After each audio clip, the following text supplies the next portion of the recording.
ஆண்டவர் உங்களோடு இருப்பாராக. மத்தேயு எழுதின செய்தி அதிகாரம் 19 இறைவார்த்தைகள் 23 முதல் 30 முடிய. அக்காலத்தில் இயேசு தம் சீடரிடம், செல்வர் விண்ணரசில் புகுவது கடினம் என உங்களுக்கு சொல்லுகிறேன். மீண்டும் உங்களுக்கு கூறுகிறேன், செல்வர் இறையாட்சிக்கு உட்படுவதை விட ஊசியின் காதில் ஒட்டகம் நுழைவது எளிது என்றார். சீடர்கள் இதை கேட்டு, அப்படியானால் யார்தாம் மீட்பு பெற முடியும் என்று கூறி மிகவும் வியப்படைந்தார்கள்.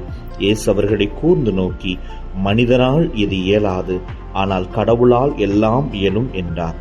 அதன் பின்பு பேதுரு இயேசுவை பார்த்து, நாங்கள் எல்லாவற்றையும் விட்டுவிட்டு உம்மை பின்பற்றியவர்களாயிற்றே, எங்களுக்கு என்ன கிடைக்கும் என்று கேட்டார்.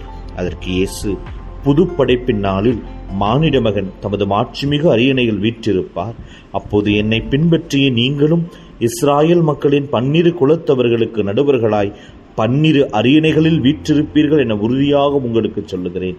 மேலும் என் பெயரின் பொருட்டு வீடுகளையோ சகோதரிகளையோ தந்தையையோ தாயையோ பிள்ளைகளையோ நிலபலன்களையோ விட்டுவிட்ட எவரும் 100 மடங்காக பெறுவர், நிலைவாழ்வையும் உரிமை பேராக அடைவர். ஆனால் முதன்மையானோர் பலர் கடைசியாவர், கடைசியானோர் பலர் முதன்மையான ஆவர் என்று அவர்களிடம் கூறினார். ஆண்டவரின் அருள்வாக்கு.